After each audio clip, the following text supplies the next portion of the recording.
सो hey guys, मैं आपके लिए लेकर आया हूँ लेक्चर नंबर 3, लेक्चर नंबर 1 और लेक्चर नंबर 2 में हमने बहुत सारा सीखा। मैटर सीखी, मैटर की क्लासिफिकेशन सीखी, उसकी केमिकल क्लासिफिकेशन सीखी, फिजिकल क्लासिफिकेशन सीखी, है ना।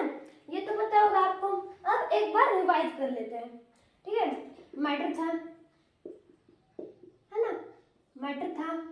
इसको हमने क्लासिफाई किया दो टर्म में। एक तो फिजिकल क्लासिफिकेशन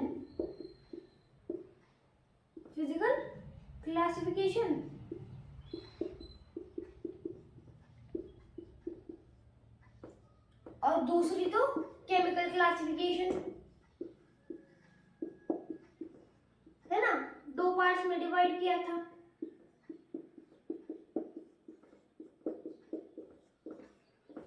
फिजिकल और केमिकल। फिजिकल क्लासिफिकेशन में क्या क्या आया था? सॉलिड मैटर के स्टेट्स आए थे, सॉलिड, लिक्विड एंड गैस, है ना। ये आया था ना, सॉलिड, लिक्विड एंड गैस। और केमिकल क्लासिफिकेशन में क्या आया था? केमिकल क्लासिफिकेशन में आया था pure substance, mixture, pure substance and mixture. Pure substance, या फिर दिख नहीं रहा मैं, और ये रफ कर देता हूँ, फिर हम सीखते हैं, ठीक है। तो चलो रफ कर देता हूँ।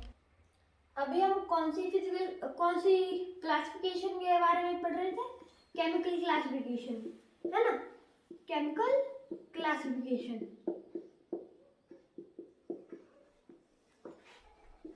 क्लासिफिकेशन, इसमें क्या क्या आता है?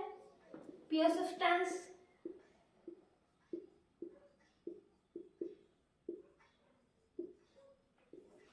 और इधर क्या आता है? मिक्सचर। दूसरा,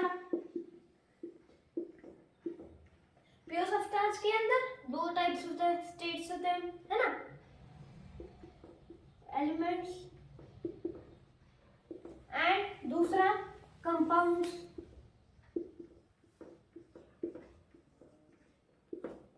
और एलिमेंट के तीन टाइप्स, मेटल, दूसरा नॉन मेटल, और तीसरा मेटलॉइड्स।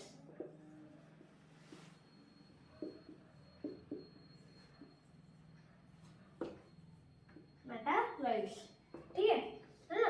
अब कंपाउंड्स के दो टाइप्स, कौन से? ऑर्गेनिक कंपाउंड एंड दूसरा इनऑर्गेनिक,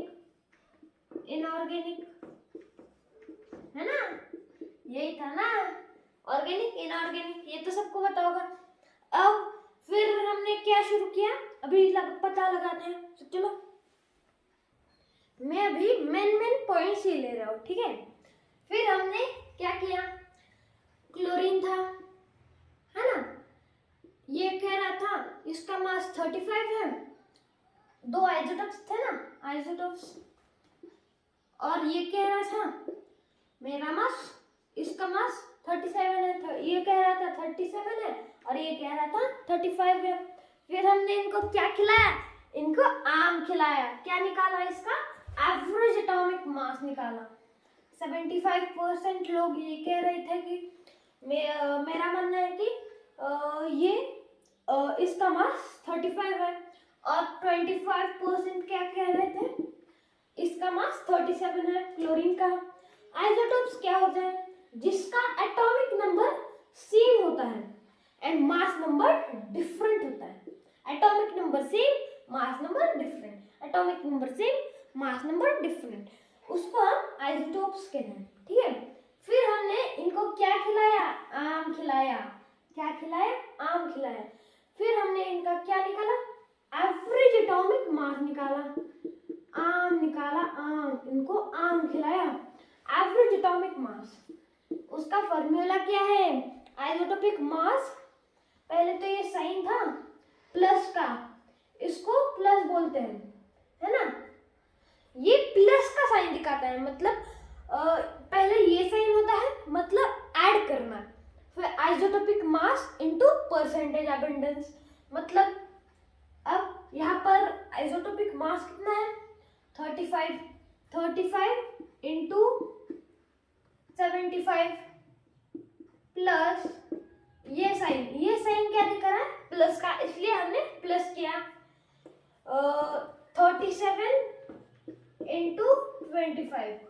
इनका आंसर कितना आया था 3550 डिवाइडेड बाय ये कितना 100, यहाँ पर कितना होता है 100 है ना, होता है ना 100, ये 0 से 0 गया। अब इसका मास कितना आया 35.5, मास कितना है 35.5। आम कितना है इसका, आम 35.5 आया। अब हम हमारा सीखते हैं लेक्चर नंबर 3 में हम कुछ नया सीखेंगे। सो चलो सीखते हैं। हम ऐसे रोज रिवाइज करेंगे, ठीक है, ऐसा रोज रिवाइज करेंगे, ठीक है। अब हम आते हैं हमारे टॉपिक पर। आज हम सीखेंगे किसी भी एटम का मास कैसे निकालें, मास किसी भी सिंगल एटम का मास कैसे निकालें।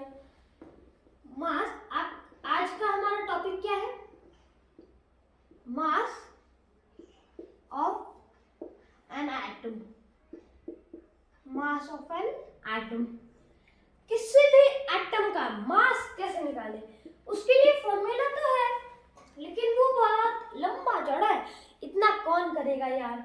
देखो वो कितना बड़ा है, फिर भी लिख देता हूँ, mass of proton into number of proton plus mass of neutron into number of neutron, ये फॉर्मूला है उसका। इतना लंबा चौड़ा कौन लिखेगा यार, है ना, टाइम वेस्ट होगा बहुत। तो क्या करते हैं, अब देखो ये तो आपको पता होगा, मास ऑफ इलेक्ट्रॉन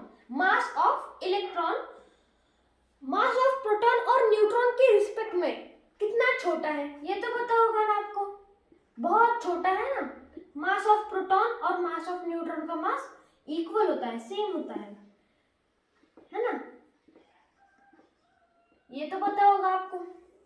और मास ऑफ इलेक्ट्रॉन बहुत छोटा होता है और mass of proton and neutron के रिस्पेक्ट में, है ना, ये तो पता होगा आपको।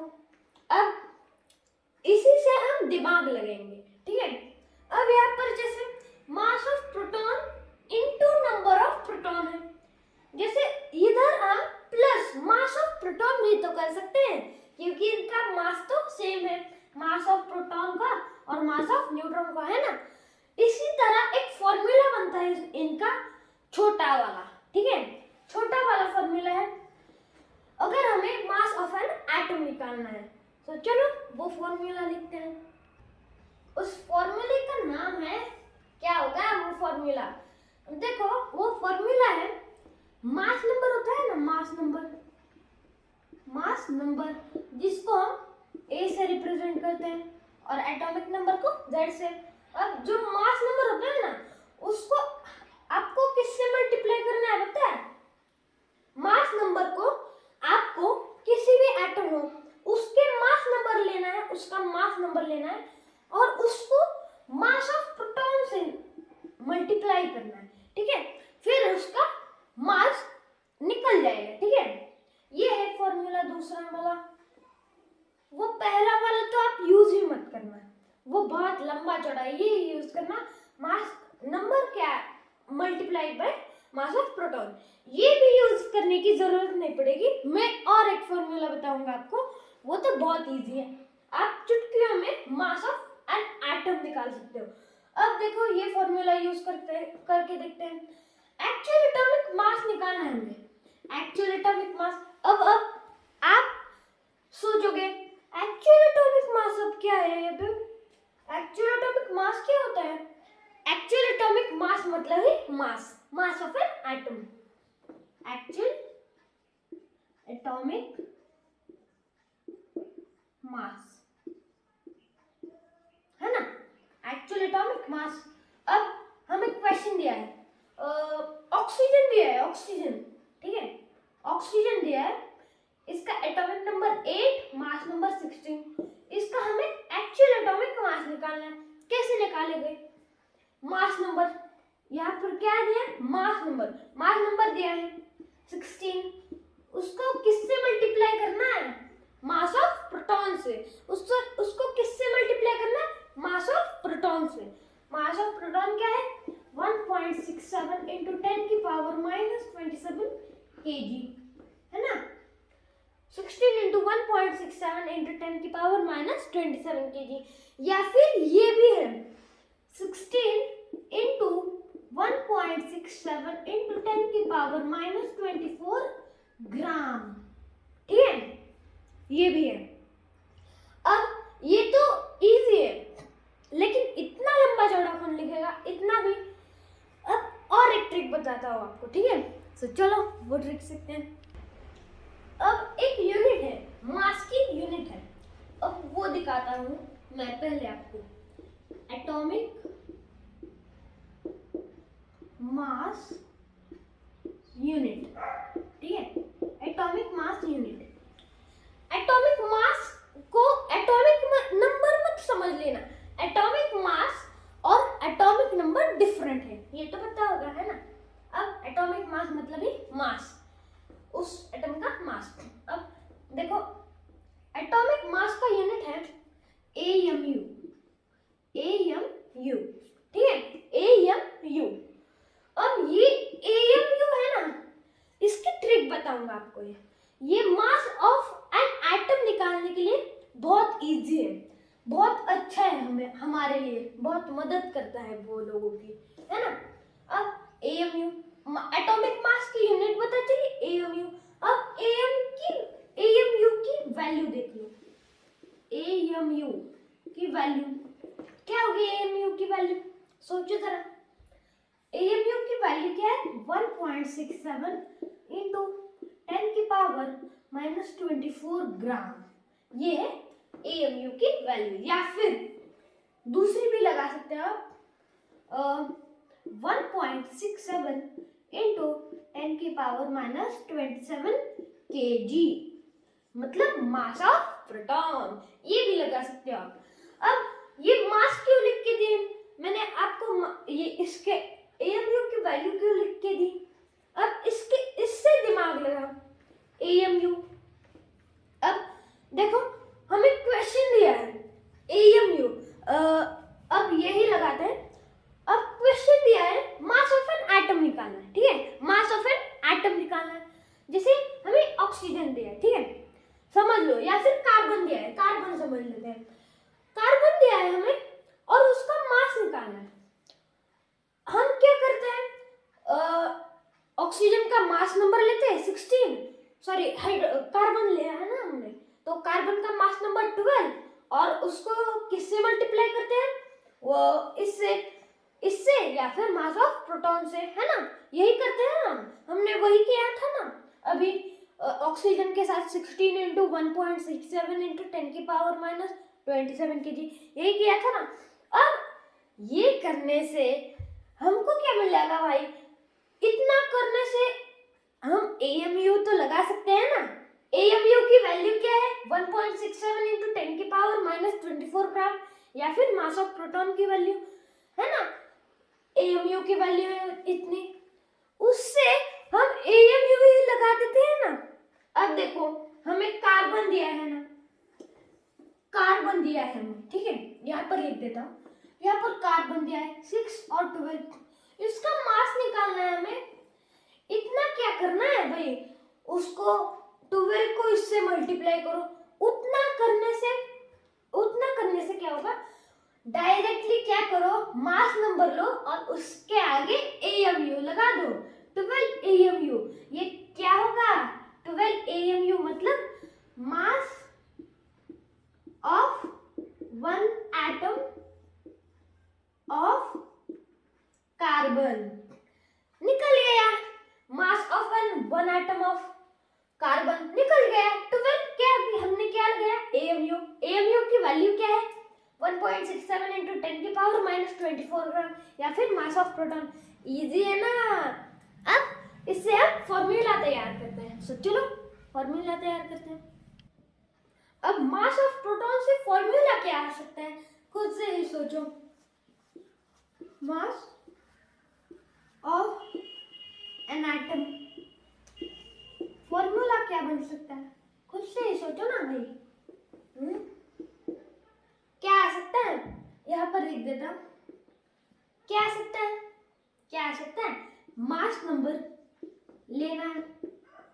मास नंबर लिया, किसी भी कोई भी एटम हो उसका मास नंबर लो और उसको क्या करो, उसके आगे AMU लगा दो, हो गया आपका फॉर्मूला तैयार। मास नंबर लो, उसके आगे AMU लगा दो, आपका मास ऑफ एन एटम निकल जाएगा। अब एग्जांपल्स लेते हैं, जैसे ऑक्सीजन है, ऑक्सीजन 8 और 16, एटॉमिक नंबर 8, मास नंबर 16। इसका मास निकालना है, मास ऑफ एन एटम, मास निकालना है। क्या करें, मास नंबर कितना है, 16, बस लगा दो 16 AMU, निकल गया मास। चुटकियों में निकाल दिया, है ना। अब कार्बन लेते हैं, 6 12, कितना हो जाएगा, 12 AMU, निकल गया मास ऑफ कार्बन, है ना। कैल्शियम 20 40, कितना आ जाएगा, 40 AMU, निकल गया mass of an one atom of carbon, calcium and oxygen, है ना, निकल गया।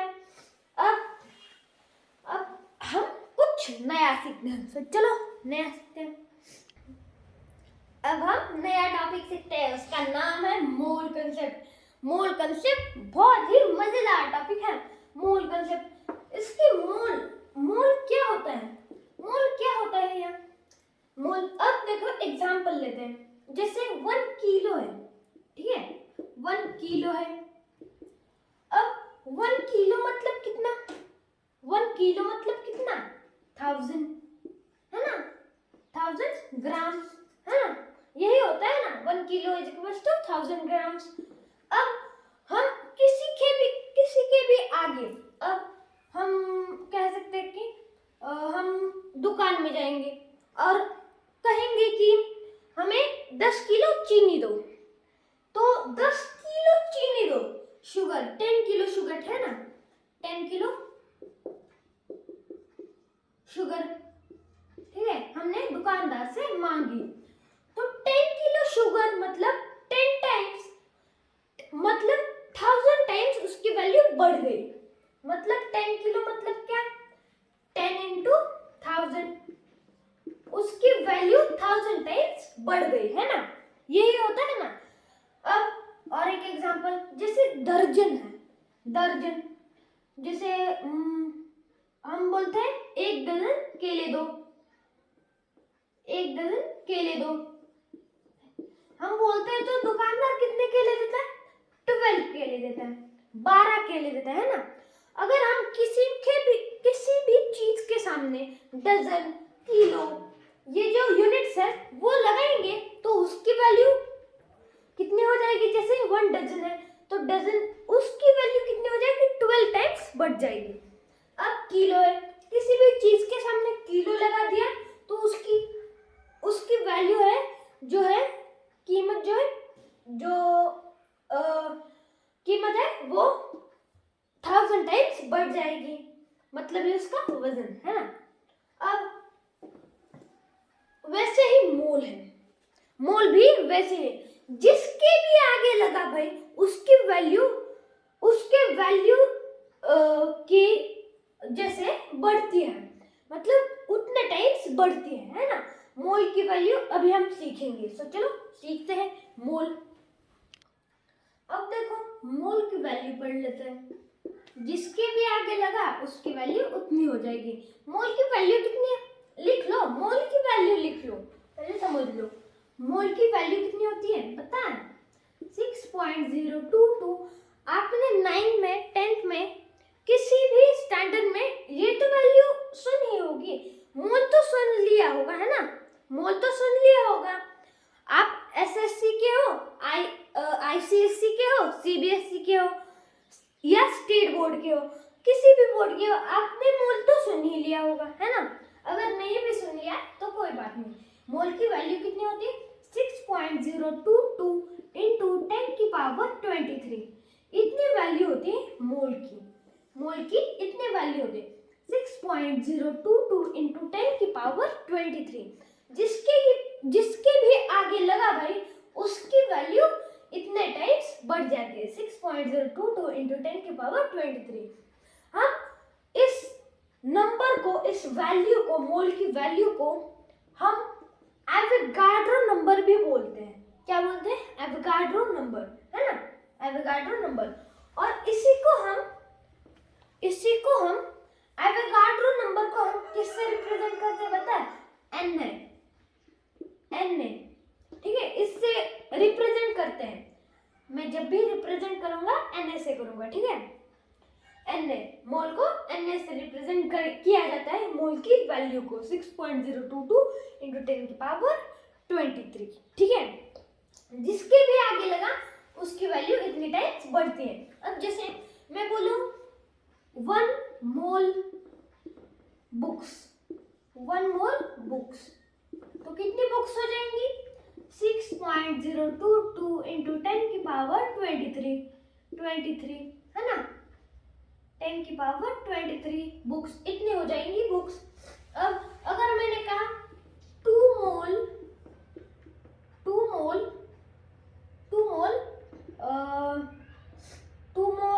बोर्ड्स ले लेते हैं, नहीं पेन्स ले लेते हैं, पेन्स, 2 मोल पेन्स, ठीक है।